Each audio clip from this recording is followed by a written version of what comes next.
Chapter 5. Within a short walk of Longbourn lived a family with whom the Bennets were particularly intimate. Sir William Lucas had been formerly in trade in Meryton, where he had made a tolerable fortune, and risen to the honour of knighthood by an address to the king during his mayoralty. The distinction had, perhaps, been felt too strongly. It had given him a disgust to his business and to his residence in a small market town, and, quitting them both, he had removed with his family to a house about a mile from Meryton, denominated from that period Lucas Lodge, where he could think with pleasure of his own importance, and, unshackled by business, occupy himself solely in being civil to all the world. For, though elated by his rank, it did not render him supercilious. On the contrary, he was all attention to everybody. By nature inoffensive, friendly, and obliging, his presentation at St. James's had made him courteous. Lady Lucas was a very good kind of woman, not too clever to be a valuable neighbour to Mrs. Bennet. They had several children. The eldest of them, a sensible, intelligent young woman, about 27, was Elizabeth's intimate friend. That the Miss Lucases and the Miss Bennets should meet to talk over a ball was absolutely necessary, and the morning after the assembly brought the former to Longbourn to hear and to communicate. "You began the evening well, Charlotte," said Mrs. Bennet, with civil self-command, to Miss Lucas. "You were Mr. Bingley's first choice." "Yes, but he seemed to like his second better." "Oh, you mean Jane, I suppose, because he danced with her twice." "To be sure, that did seem as if he admired her. Indeed, I rather believe he did. I heard something about it, but I hardly know what. Something about Mr. Robinson." "Perhaps you mean what I overheard between him and Mr. Robinson. Did not I mention it to you? Mr. Robinson's asking him how he liked our Meryton assemblies, and whether he did not think there were a great many pretty women in the room, and which he thought the prettiest. And his answering immediately to the last question, 'Oh, the eldest Miss Bennet, beyond a doubt, there cannot be two opinions on that point. Upon my word.' Well, that was very decided, indeed. That does seem as if, but, however, it may all come to nothing, you know." "My overhearings were more to the purpose than yours, Eliza," said Charlotte. "Mr. Darcy is not so well worth listening to as his friend, is he?" Poor Eliza! To be only just tolerable. "I beg you will not put it into Lizzie's head to be vexed by his ill treatment, for he is such a disagreeable man that it would be quite a misfortune to be liked by him. Mrs. Long told me last night that he sat close to her for half an hour without once opening his lips." "Without once opening his lips, are you quite sure, ma'am? Is not there a little mistake?" said Jane. "I certainly saw Mr. Darcy speaking to her. Because she asked him at last how he liked Netherfield, and he could not help answering her, but she said he seemed very angry at being spoke to. Miss Bingley told me," said Jane, "that he never speaks much unless among his intimate acquaintance. With them he is remarkably agreeable." "I do not believe a word of it, my dear. If he had been so very agreeable, he would have talked to Mrs. Long. But I can guess how it was. Everybody says that he is eat up with pride, and I dare say he had heard somehow that Mrs. Long does not keep a carriage, and had to come to the ball in a hack chaise." "I do not mind his not talking to Mrs. Long," said Miss Lucas, "but I wish he had danced with Eliza." "Another time, Lizzie," said her mother, "I would not dance with him, if I were you." "I believe, ma'am, I may safely promise you never to dance with him. His pride," said Miss Lucas, "does not offend me so much as pride often does, because there is an excuse for it. One cannot wonder that so very fine a young man, with family, fortune, everything in his favour, should think highly of himself.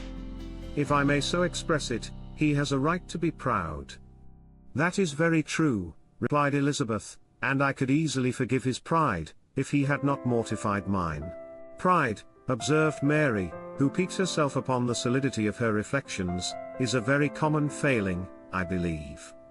By all that I have ever read, I am convinced that it is very common indeed, that human nature is particularly prone to it, and that there are very few of us who do not cherish a feeling of self-complacency on the score of some quality or other, real or imaginary. Vanity and pride are different things, though the words are often used synonymously. A person may be proud without being vain. Pride relates more to our opinion of ourselves, vanity to what we would have others think of us. "If I were as rich as Mr. Darcy," cried a young Lucas, who came with his sisters, "I should not care how proud I was. I would keep a pack of foxhounds, and drink a bottle of wine every day." "Then you would drink a great deal more than you ought," said Mrs. Bennet, "and if I were to see you at it, I should take away your bottle directly." The boy protested that she should not, she continued to declare that she would, and the argument ended only with the visit. Chapter 6. The ladies of Longbourn soon waited on those of Netherfield. The visit was returned in due form. Miss Bennet's pleasing manners grew on the goodwill of Mrs. Hurst and Miss Bingley, and though the mother was found to be intolerable, and the younger sisters not worth speaking to, a wish of being better acquainted with them was expressed towards the two eldest. By Jane this attention was received with the greatest pleasure, but Elizabeth still saw superciliousness in their treatment of everybody, hardly excepting even her sister, and could not like them, though their kindness to Jane, such as it was, had a value, as arising, in all probability, from the influence of their brother's admiration.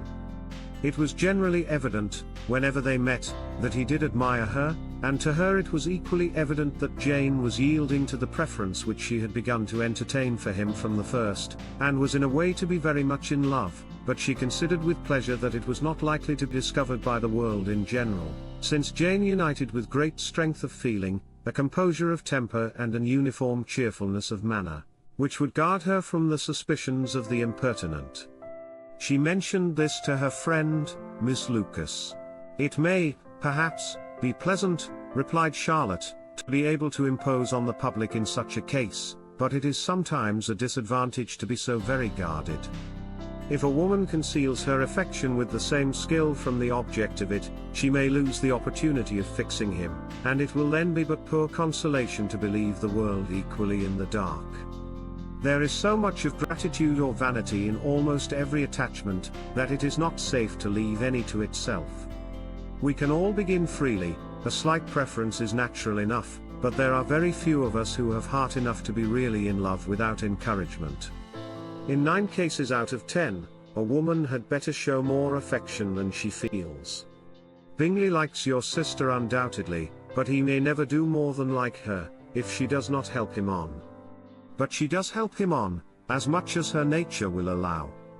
If I can perceive her regard for him, he must be a simpleton indeed not to discover it too. Remember, Eliza, that he does not know Jane's disposition as you do. But if a woman is partial to a man, and does not endeavor to conceal it, he must find it out. Perhaps he must, if he sees enough of her. But though Bingley and Jane meet tolerably often, it is never for many hours together, and as they always see each other in large mixed parties, it is impossible that every moment should be employed in conversing together. Jane should therefore make the most of every half hour in which she can command his attention. When she is secure of him, there will be leisure for falling in love as much as she chooses. Your plan is a good one, replied Elizabeth, where nothing is in question but the desire of being well married, and if I were determined to get a rich husband, or any husband, I dare say I should adopt it. But these are not Jane's feelings, she is not acting by design. As yet she cannot even be certain of the degree of her own regard, nor of its reasonableness. She has known him only a fortnight. She danced 4 dances with him at Meryton, she saw him one morning at his own house, and has since dined in company with him 4 times. This is not quite enough to make her understand his character, not as you represent it. Had she merely dined with him, she might only have discovered whether he had a good appetite, but you must remember that 4 evenings have been also spent together, and 4 evenings may do a great deal. Yes, these 4 evenings have enabled them to ascertain that they both like Van Un better than commerce, But with respect to any other leading characteristic, I do not imagine that much has been unfolded. Well, said Charlotte, I wish Jane success with all my heart, and if she were married to him tomorrow, I should think she had as good a chance of happiness as if she were to be studying his character for a 12-month. Happiness in marriage is entirely a matter of chance. If the dispositions of the parties are ever so well known to each other, or ever so similar beforehand, it does not advance their felicity in the least. They always continue to grow sufficiently unlike afterwards to have their share of vexation, and it is better to know as little as possible of the defects of the person with whom you are to pass your life. You make me laugh, Charlotte, but it is not sound. You know it is not sound, and that you would never act in this way yourself. Occupied in observing Mr. Bingley's attention to her sister, Elizabeth was far from suspecting that she was herself becoming an object of some interest in the eyes of his friend. Mr. Darcy had at first scarcely allowed her to be pretty. He had looked at her without admiration at the ball, and when they next met, he looked at her only to criticize. But no sooner had he made it clear to himself and his friends that she had hardly a good feature in her face, than he began to find it was rendered uncommonly intelligent by the beautiful expression of her dark eyes. To this discovery succeeded some others equally mortifying. Though he had detected with a critical eye more than one failure of perfect symmetry in her form, he was forced to acknowledge her figure to be light and pleasing, and in spite of his asserting that her manners were not those of the fashionable world, he was caught by their easy playfulness. Of this she was perfectly unaware. To her he was only the man who made himself agreeable nowhere, and who had not thought her handsome enough to dance with. He began to wish to know more of her, and, as a step towards conversing with her himself, attended to her conversation with others. His doing so drew her notice. It was at Sir William Lucas's, where a large party were assembled. "What does Mr. Darcy mean," said she to Charlotte, "by listening to my conversation with Colonel Forster? That is a question which Mr. Darcy only can answer. But if he does it any more, I shall certainly let him know that I see what he is about. He has a very satirical eye, and if I do not begin by being impertinent myself, I shall soon grow afraid of him." The entreaties of several on his approaching them soon afterwards, though without seeming to have any intention of speaking, Miss Lucas defied her friend to mention such a subject to him, which immediately provoking Elizabeth to do it, she turned to him and said, "Did not you think, Mr. Darcy, that I expressed myself uncommonly well just now, when I was teasing Colonel Forster to give us a ball at Meryton?" "With great energy, but it is a subject which always makes a lady energetic. You are severe on us?" "It will be her turn soon to be teased," said Miss Lucas. "I am going to open the instrument, Eliza, and you know what follows. You are a very strange creature by way of a friend. Always wanting me to play and sing before anybody and everybody. If my vanity had taken a musical turn, you would have been invaluable, but as it is, I would really rather not sit down before those who must be in the habit of hearing the very best performers." On Miss Lucas's persevering, however, she added, "Very well, if it must be so, it must." And gravely glancing at Mr. Darcy, "There is a very fine old saying, which everybody here is of course familiar with, 'Keep your breath to cool your porridge, and I shall keep mine to swell my song.'" Her performance was pleasing, though by no means capital. After a song or two, and before she could reply to the entreaties of several that she would sing again, she was eagerly succeeded at the instrument by her sister Mary, who having, in consequence of being the only plain one in the family, worked hard for knowledge and accomplishments, was always impatient for display. Mary had neither genius nor taste, and though vanity had given her application, it had given her likewise a pedantic air and conceited manner, which would have injured a higher degree of excellence than she had reached. Elizabeth, easy and unaffected, had been listened to with much more pleasure, though not playing half so well, and Mary, at the end of a long concerto, was glad to purchase praise and gratitude by Scotch and Irish airs, at the request of her younger sisters, who with some of the Lucases, and 2 or 3 officers, joined eagerly in dancing at one end of the room. Mr. Darcy stood near them in silent indignation at such a mode of passing the evening, to the exclusion of all conversation, and was too much engrossed by his own thoughts to perceive that Sir William Lucas was his neighbour, till Sir William thus began: "What a charming amusement for young people this is, Mr. Darcy. There is nothing like dancing, after all. I consider it as one of the first refinements of polished societies." "Certainly, sir, and it has the advantage also of being in vogue amongst the less polished societies of the world. Every savage can dance." Sir William only smiled. "Your friend performs delightfully," he continued, after a pause, on seeing Bingley join the group, "and I doubt not that you are an adept in the science yourself, Mr. Darcy. You saw me dance at Meryton, I believe, sir?" "Yes, indeed, and received no inconsiderable pleasure from the sight." "Do you often dance at St. James's?" "Never, sir." "Do you not think it would be a proper compliment to the place?" "It is a compliment which I never pay to any place if I can avoid it." "You have a house in town, I conclude?" Mr. Darcy bowed. "I had once some thoughts of fixing in town myself, for I am fond of superior society, but I did not feel quite certain that the air of London would agree with Lady Lucas."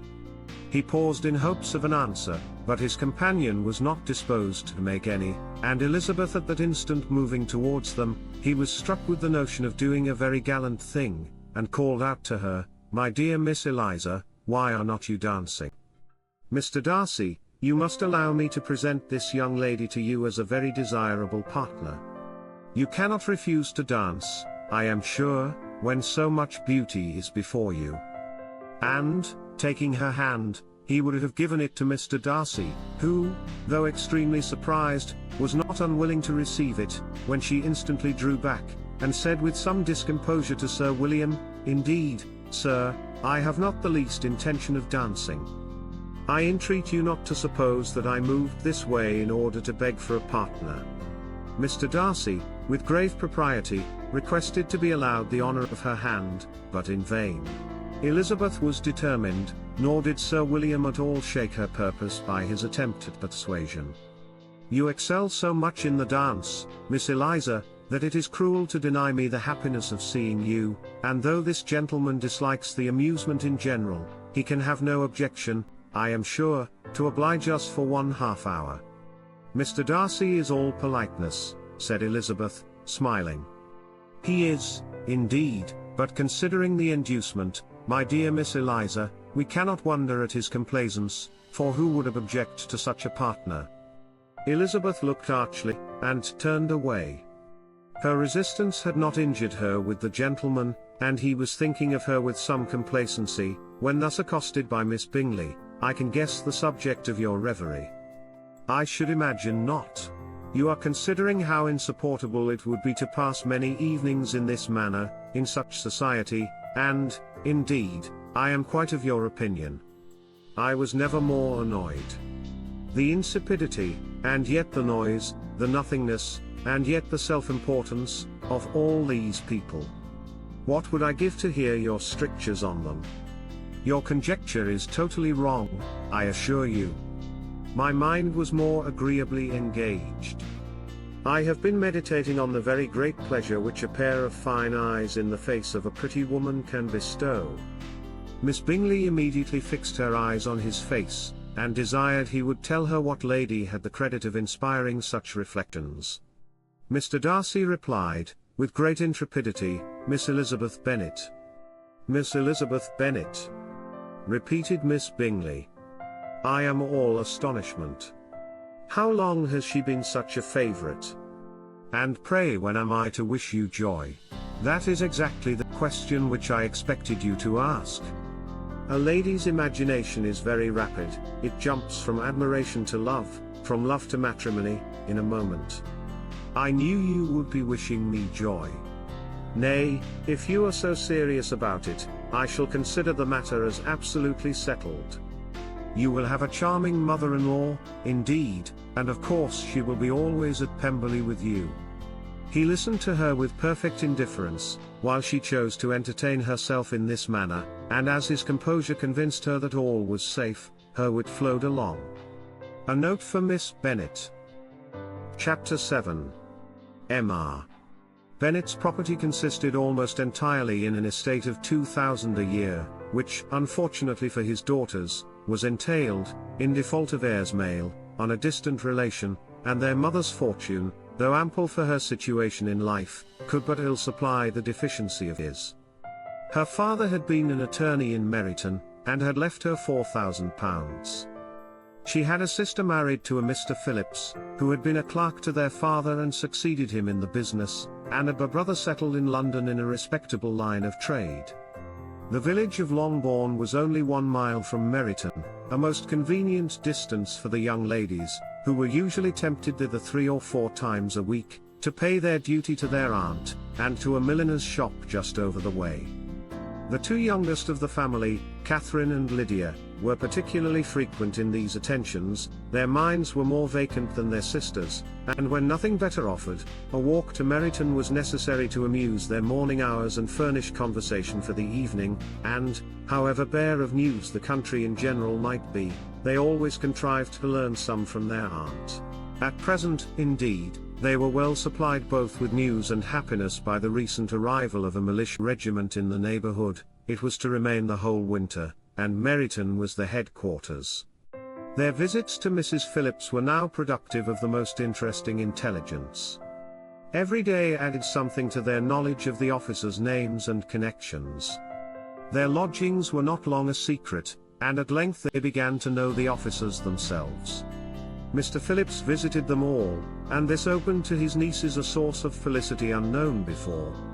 They could talk of nothing but officers, and Mr. Bingley's large fortune, the mention of which gave animation to their mother, was worthless in their eyes when opposed to the regimentals of an ensign. After listening one morning to their effusions on this subject, Mr. Bennet coolly observed, "From all that I can collect by your manner of talking, you must be 2 of the silliest girls in the country. I have suspected it some time, but I am now convinced." Catherine was disconcerted, and made no answer, but Lydia, with perfect indifference, continued to express her admiration of Captain Carter, and her hope of seeing him in the course of the day, as he was going the next morning to London. "I am astonished, my dear," said Mrs. Bennet, "that you should be so ready to think your own children silly. If I wished to think slightingly of anybody's children, it should not be of my own, however. If my children are silly, I must hope to be always sensible of it.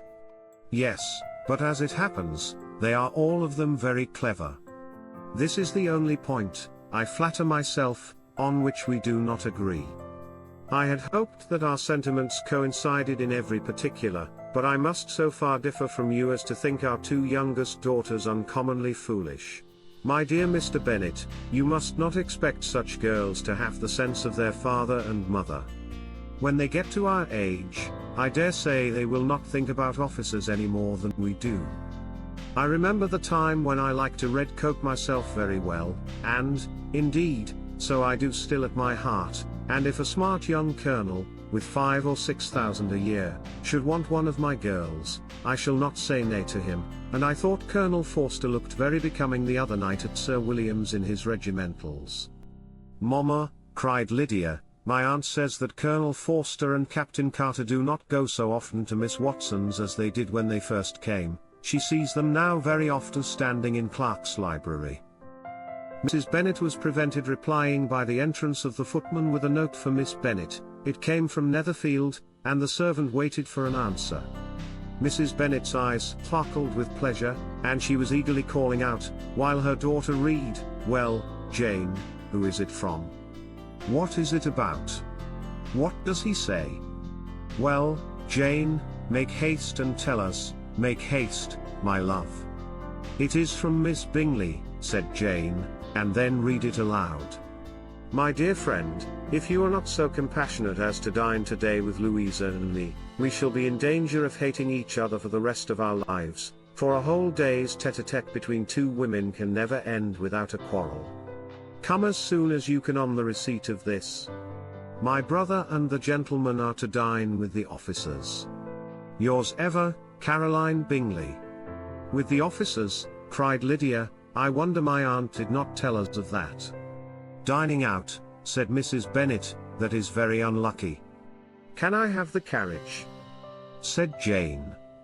No, my dear, you had better go on horseback, because it seems likely to rain, and then you must stay all night. That would be a good scheme, said Elizabeth, if you were sure that they would not offer to send her home. Oh, but the gentleman will have Mr. Bingley's chaise to go to Meryton, and the Hursts have no horses to theirs. I had much rather go in the coach. But, my dear, your father cannot spare the horses, I am sure. They are wanted in the farm, Mr. Bennet, are not they? Cheerful prognostics, they are wanted in the farm much oftener than I can get them. But if you have got them today, said Elizabeth, my mother's purpose will be answered. She did at last extort from her father an acknowledgment that the horses were engaged. Jane was therefore obliged to go on horseback, and her mother attended her to the door with many cheerful prognostics of a bad day. Her hopes were answered. Jane had not been gone long before it rained hard. Her sisters were uneasy for her, but her mother was delighted. The rain continued the whole evening without intermission. Jane certainly could not come back. This was a lucky idea of mine, indeed, said Mrs. Bennet, more than once, as if the credit of making it rain were all her own. Till the next morning, however, she was not aware of all the felicity of her contrivance. Breakfast was scarcely over when a servant from Netherfield brought the following note for Elizabeth: My dearest Lizzie, I find myself very unwell this morning, which, I suppose, is to be imputed to my getting wet through yesterday. My kind friends will not hear of my returning home till I am better. They insist also on my seeing Mr. Jones, therefore do not be alarmed if you should hear of his having been to me, and, excepting a sore throat and a headache, there is not much the matter with me. Yours, etc. Well, my dear, said Mr. Bennet, when Elizabeth had read the note aloud, if your daughter should have a dangerous fit of illness, if she should die, it would be a comfort to know that it was all in pursuit of Mr. Bingley, and under your orders. Oh, I am not at all afraid of her dying. People do not die of little trifling colds. She will be taken good care of. As long as she stays there, it is all very well. I would go and see her if I could have the carriage. Elizabeth, feeling really anxious, determined to go to her, though the carriage was not to be had, as she was no horsewoman. Walking was her only alternative. She declared her resolution. How can you be so silly, cried her mother, as to think of such a thing, in all this dirt? You will not be fit to be seen when you get there. I shall be very fit to see Jane, which is all I want. Is this a hint to me, Lizzie, said her father, to send for the horses? No, indeed. I do not wish to avoid the walk. The distance is nothing, when one has a motive, only 3 miles. I shall be back by dinner. I admire the activity of your benevolence, observed Mary, but every impulse of feeling should be guided by reason, and, in my opinion, exertion should always be in proportion to what is required. We will go as far as Meryton with you, said Catherine and Lydia. Elizabeth accepted their company, and the 3 young ladies set off together. If we make haste, said Lydia, as they walked along, perhaps we may see something of Captain Carter, before he goes. In Meryton they parted. The 2 youngest repaired to the lodgings of one of the officers' wives, and Elizabeth continued her walk alone, crossing field after field at a quick pace, jumping over stiles and springing over puddles, with impatient activity, and finding herself at last within view of the house, with weary ankles, dirty stockings, and a face glowing with the warmth of exercise. She was shown into the breakfast parlour, where all but Jane were assembled, and where her appearance created a great deal of surprise. That she should have walked 3 miles so early in the day in such dirty weather, and by herself, was almost incredible to Mrs. Hurst and Miss Bingley, and Elizabeth was convinced that they held her in contempt for it. She was received, however, very politely by them, and in their brother's manners there was something better than politeness, there was good humour and kindness. Mr. Darcy said very little, and Mr. Hurst nothing at all. The former was divided between admiration of the brilliancy which exercise had given to her complexion and doubt as to the occasions justifying her coming so far alone. The latter was thinking only of his breakfast. Her inquiries after her sister were not very favourably answered. Miss Bennet had slept ill, and though up, was very feverish, and not well enough to leave her room. Elizabeth was glad to be taken to her immediately, and Jane, who had only been withheld by the fear of giving alarm or inconvenience, from expressing in her note how much she longed for such a visit, was delighted at her entrance. She was not equal, however, to much conversation, and when Miss Bingley left them together, could attempt little beside expressions of gratitude for the extraordinary kindness she was treated with. Elizabeth silently attended her.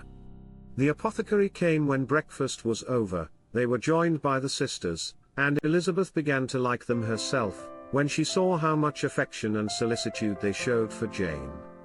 The apothecary came, and having examined his patient, said, as might be supposed, that she had caught a violent cold, and that they must endeavour to get the better of it, advised her to return to bed, and promised her some draughts. The advice was followed readily, for the feverish symptoms increased, and her head ached acutely. Elizabeth did not quit her room for a moment, nor were the other ladies often absent, the gentlemen being out. They had in fact nothing to do elsewhere.